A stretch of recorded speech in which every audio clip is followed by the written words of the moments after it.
Oh my gosh! Oh my god. What the was that? The advertising for Madison VR claims it is the scariest game ever. I looked into how they measured this, and it turns out a group called the Science Project uses actual bodily responses like fear, elevated heart rate, blood pressure, etc., to measure how scary something is.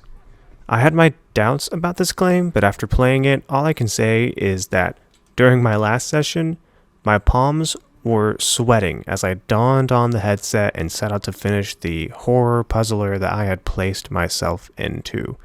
That is not an exaggeration, by the way. I played this game with two other people who watched me because I was too scared to play it by myself, Zach and Zach, and they can tell you how scared I really was. This game elicits such a response from people because it does its job really well to scare you. I try to think a lot about why we like being scared as people. Is it just that as adults we don't feel any sensation like this, so we want something that's going to elevate our senses to a place they haven't been before? I think about being a kid, and kids, they don't like being scared. The world is already so much for them, but as adults, we seek out these thrills just to make us feel something. I think that's what's so fun about immersing yourself in a scary game like this. The fact that you can safely experience a feeling that is so intense and it stands out amongst any other feeling that there is. I actually read an article about this, and it turns out I was pretty close to being right. I wrote this before I read the article. Trust me, please. I guess you just have to. But yeah, that is actually exactly like why we like being scared, is because it gives us a feeling that we never experience in a safe place. So, what is it about Madison that makes it so scary? Is it the story? Well, yes and no. You start off being dropped off in this dark room, and actually, that's the gameplay you're watching here. I just recorded gameplay from the very beginning of the game as to avoid as many spoilers as possible. So, you start off being dropped off in this dark room with your father, I'm using air quotes there, father, banging on the door saying, "You are not my son." The rest of the game is you, being Luca, trying to figure out what is happening and why it's happening. There are no cutscenes. It's done mostly through reading and audio logs, which gives you a very specific kind of storytelling. One that's more of a mystery that you need to piece together rather than one that's direct and apparent. I think this is both a strong and a weak aspect of the game. To be clear, there are no cutscenes in this game, and I don't think that there should be. I think it is stronger for it. On one hand, having no cutscenes and it being told mostly through audio logs, it incentivizes you to actually listen to those audio logs and read any posters and journal entries that you may find, because you want to know all the reasons that this is happening and what motivations there are. On the other hand, because of this, the story is still just kind of a mystery when it's all said and done. When you wrap up, there are just aspects of the story that seem a little discongruent. I found myself a little disappointed overall with how the game ended, and I am going to talk a little bit later in a spoiler section about what that is. But if you want to stick around to the spoiler section, you'll get more of an idea of what I mean.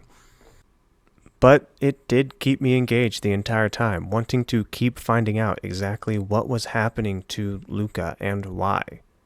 But you're not here for the story, really. You're probably here for the order of what this game does best: the scaring first, then the gameplay second. What I said about my palms sweating was not an exaggeration. This game has scared me like nothing else has ever scared me before. And I do scary things. I've done haunted houses, scary movies, scary video games. I played Dead Space when I was like 12 or something. I live in a city known for its haunted houses, and I've done most, if not all of them. I've watched plenty of scary movies. In fact, one core memory that I have is when I was a kid, we were on this road trip. We didn't have iPads, but we did have those like head-rested mounted DVD players, portable DVD players. So what I did was I wrapped a blanket around myself, creating a blackout environment, and then watched the 2012 movie The Woman in Black with Daniel Radcliffe. Do you know it? It was like one of his big films after he was Harry Potter. That experience was genuinely so terrifying for me at the time, which, doing the math, I was probably like a freshman in high school, so that's kind of embarrassing to admit. But the point is that I do scary things. So when I tell you that this game has scared me like nothing else I've ever experienced before, you should know that that's not me never doing scary stuff. I'm still a baby, I'm just not an inexperienced baby. This game made me uncomfortable from the start. The pounding doors, the dark house, the loud noises, things shifting in the house, all spooky stuff. Even like the beginning of this game right here, you see me. I think I get the hammer out right here, and you'll see me, uh, start pounding on the boards right here. As you're doing this, the guy in the background, that's whenever he's like, "You're not my son," like that was super unnerving. But then I completed my first major section of this game. So it's kind of broken up into bits where you go throughout the house, and then the house will kind of take you somewhere that's not a house. And that's kind of what I'm considering the first major section. And when I tell you that by the end of that section, my knees were literally shaking. I'll include a clip of this at the end if you want to watch some slight spoilery stuff. I had to constantly pause this game, take a drink of water, take a deep breath, just to let myself calm down. I even played this game with two others watching me. Quick shout out to my two good friends, Zach and Zach. Yes, they have the same name. It's kind of annoying because I don't think I could have completed it without them watching, screaming, and laughing with me during this time. So, yeah, the game is scary. I don't really know how to convey it to you. So, that's how I felt while playing the game. I felt scared. But what makes it so scary? This game is so immersive, so great with its scares, and has a constant feeling of dread. Pretty quickly, you get one of the thrusts of the main game's mechanics. It's the Polaroid. The devs tapped into something truly scary with this setup. Frequently, you come to places that are so dark, you have to take pictures to see. And that picture, that flash of light, is what allows you to see, and it's only for an instant. It is in the blink of an eye. Literally, if you would blink while you took a picture, you would miss it. And sometimes nothing happens. Sometimes you activate a world mechanic, and sometimes something's there that isn't exactly friendly. That mechanic right there is so genuinely terrifying. But then what happens is you kind of get used to it. You know something scary may or may not happen when you click the shutter button on your camera. And then what this game does so well is it starts to break rules that you set in place. The game did not set them in place, but you did for the game. You think something scary can only happen when you take a picture.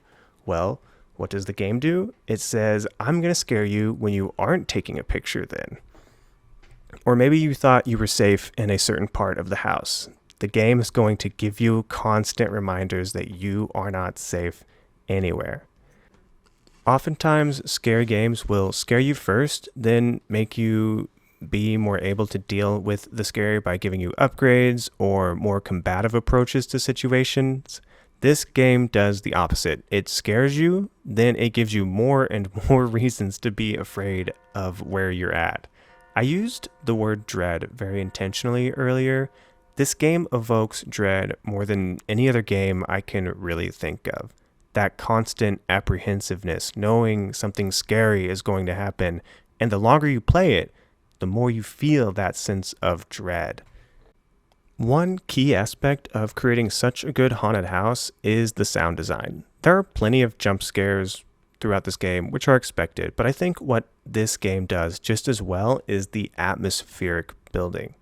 You start the game and it's uncomfortable, like I said before, from the very beginning. Your father's pounding on the door, screaming at you, asking what you've done. It's dark, you can't see much.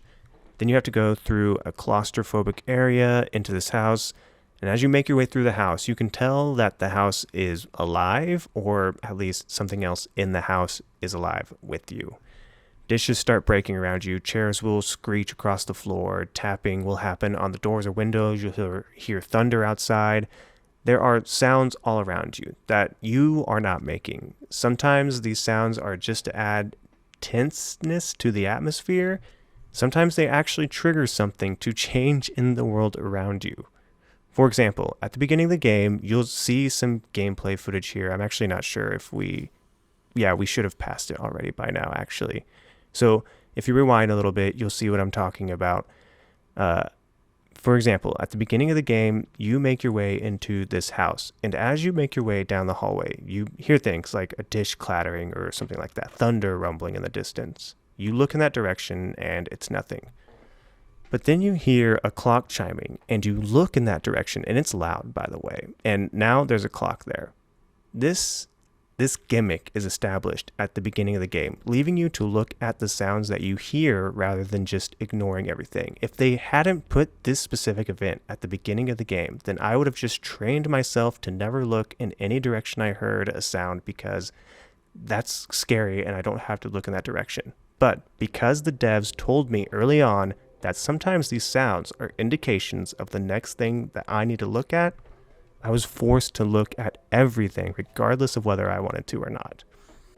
Now, I might be overplaying this a little bit too, because sometimes it is just an instinctual glance around your shoulder because you did hear something that was loud. Regardless, the developers have implemented sound so well into this game, and it's one of the best things about the game is the sound design. On top of the good just sound design here, there is this like foreboding hum in a lot of places that you go in the game. There is no soundtrack really in this game, but there is this tense hum that is so oppressive. It really does make it feel like the sound is just closing in around you, leaving you to know that you are this game's plaything. It's not scared of you. You should be scared of it. To add to what makes this game so scary, and I'm talking mostly about the VR version here, is the fact that it is in virtual reality. If you've played a VR game, then you know the difference between playing something that you're looking through a screen and playing something in virtual reality. It's like if you have gone through a haunted house, or honestly, whenever you just walk into a regular house from the front door. You are outside. Let's go with the haunted house analogy. You are outside in a relatively safe place, and you kind of feel that sense of dread as you walk up to the house, but you are safe until the minute that you walk through the first door in that haunted house, or maybe the first gate after you buy your ticket. And as soon as you walk through the gate or walk through that door, you are in a different place. You are in a different reality. That is what it's like to play this game in virtual reality. I can interact with everything. That light that you see swinging above the chair, I can hit that if I wanted to. I didn't in this game, but I could if I wanted to. I can pick up things. I mean, it is really hard to describe how much playing this game in virtual reality does change it and make it so much more scary, because it is that much more believable. It is that much more isolating. It is that much more just oppressive. That's not to say that if you don't have a PlayStation VR or a PC that you shouldn't play this game. You should absolutely still play this game, and I think most of what I'm saying still applies to the flat screen version of this game, the 2D version.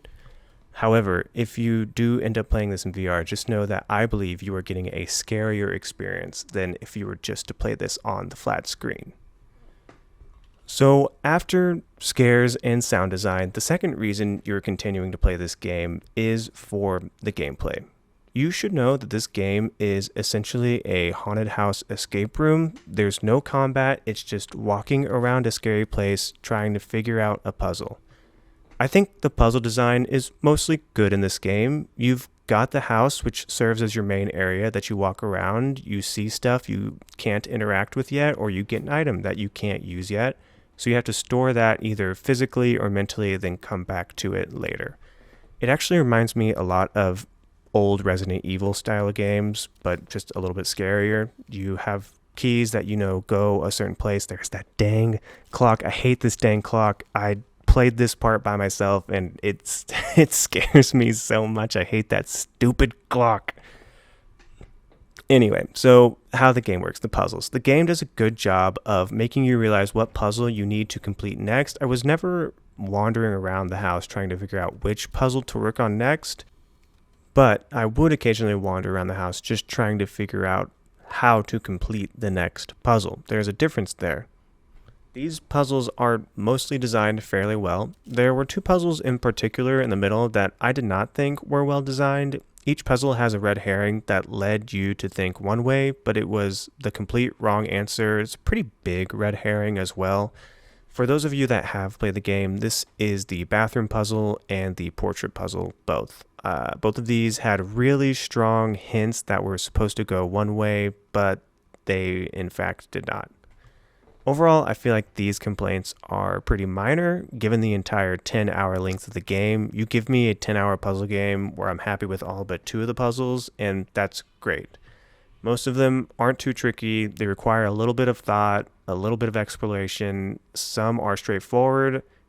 2 I needed help with. I actually had one of the Zacks in my ear. They were on voice chat with me, kind of give me hints because I was so stumped. One complaint I do have about the puzzle solving, and in general the gameplay, this is specific to the VR version, is the sometimes finickiness of the game. Despite this game feeling like it was made for VR, it released as a flat screen game first in 2022, I believe. Because of this, there were a couple of times throughout the game that the interactions with some gameplay elements felt a little tricky to properly execute. You could see this at the very beginning if you watched whenever I was trying to open up one of the drawers at the very beginning of this game. Sometimes I would go to open this up and it would somehow avoid my grasp, or I would go to pick up a lock, and because I wasn't just in the exact right position, I couldn't pick it up. I was pretty much ready to overlook this because I understand it is extremely hard, or it must be extremely hard, to implement a flat screen game into a fully realized VR game. But one of the puzzles involved you completing things against a time crunch, and it's so hard to interact with the device that you need to through the VR mechanics that it made me fail the puzzle more than once. Again, not a huge deal, but something that I think should be noted specifically for the VR version of this game. You will not get this if you play the flat screen version of this game.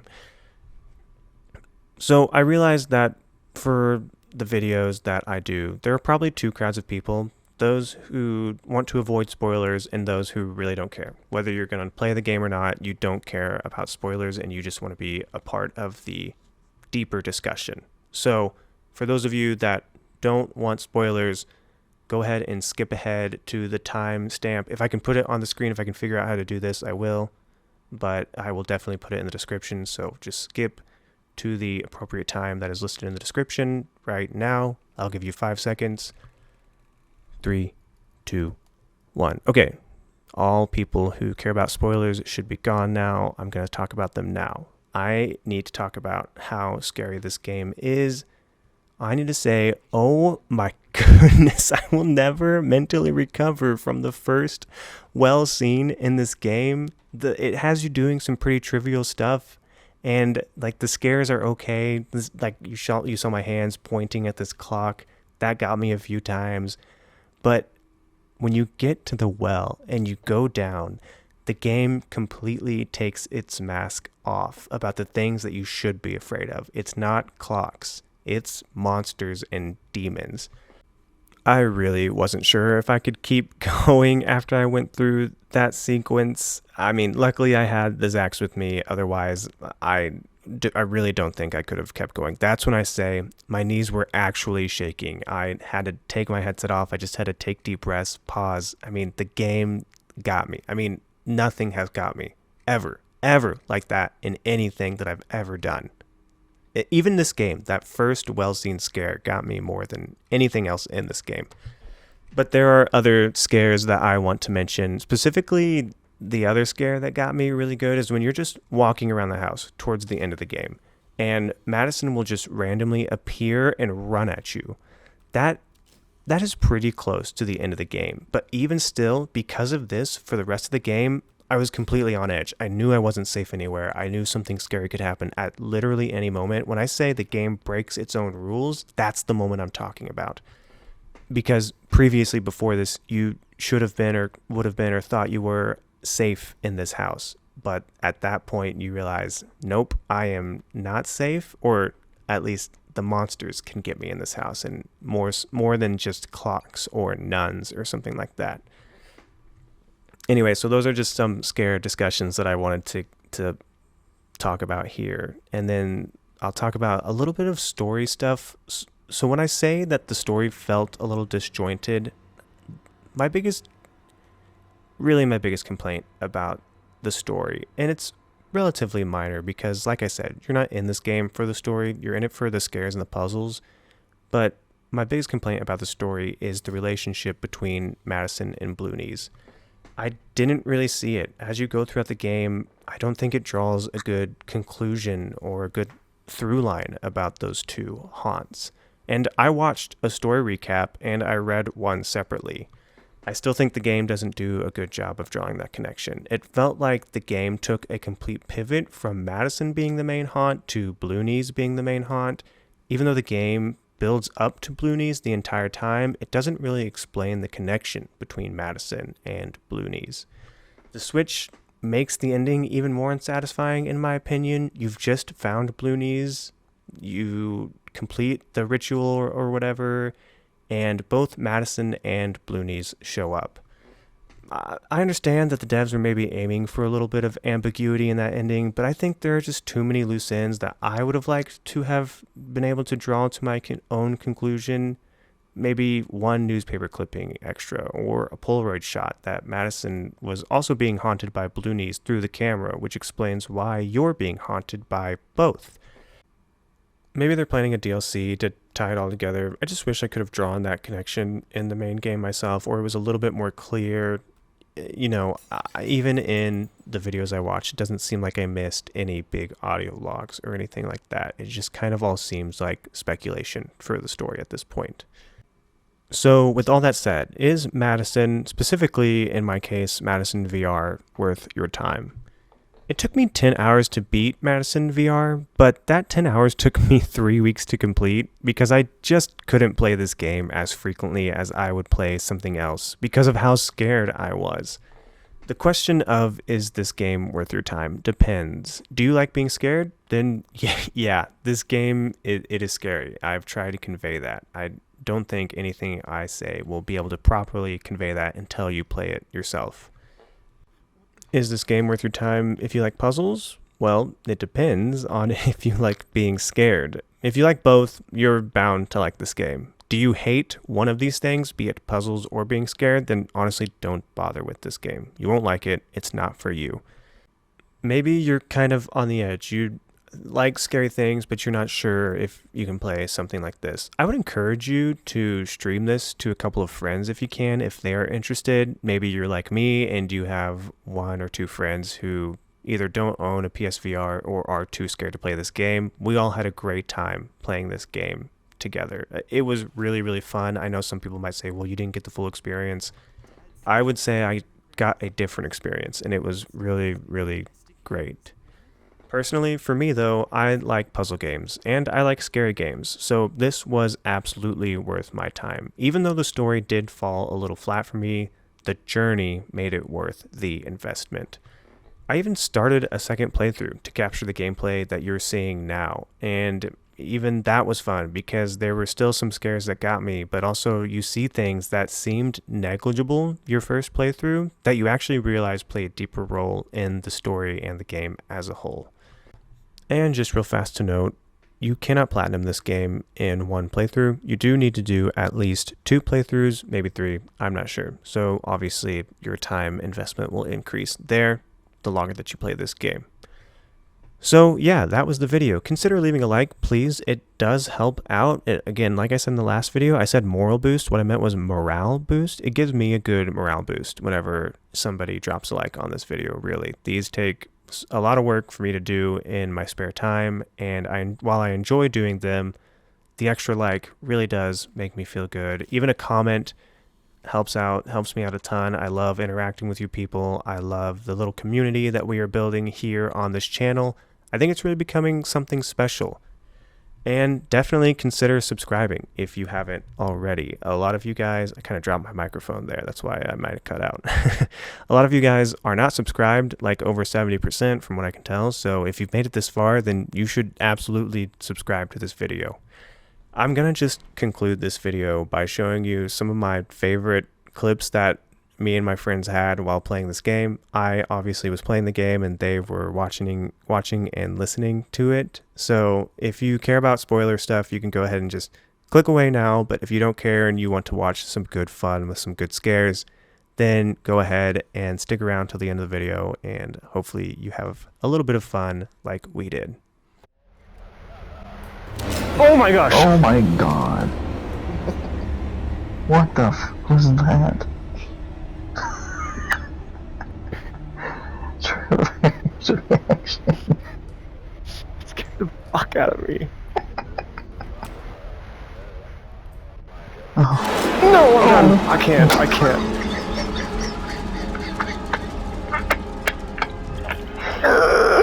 can't, dude. I could not do picture, this. you pansy.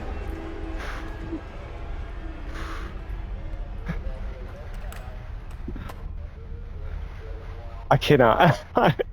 No, take another picture. Oh, he's gone.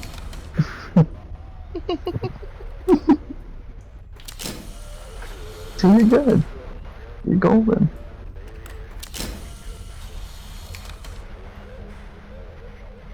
My knees are shaking right now. I've never been this scared in my entire life.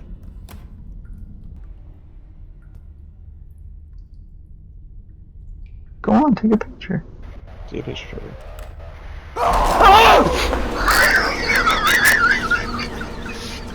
This cannot be real.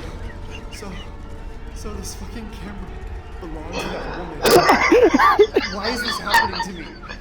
I gotta get the hell out of. No, I'm trying to.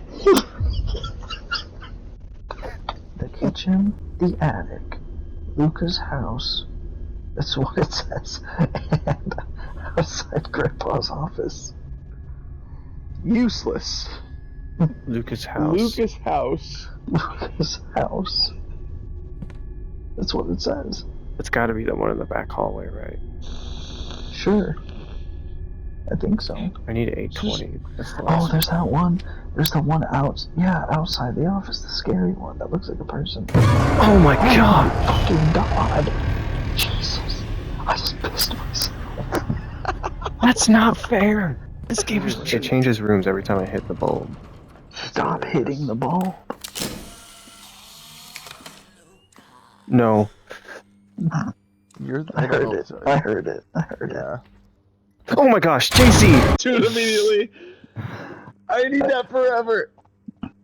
I texted JC that. You are a terrible person. I said if you grab Trevor while he plays the game, he might pee his pants. Oh my gosh.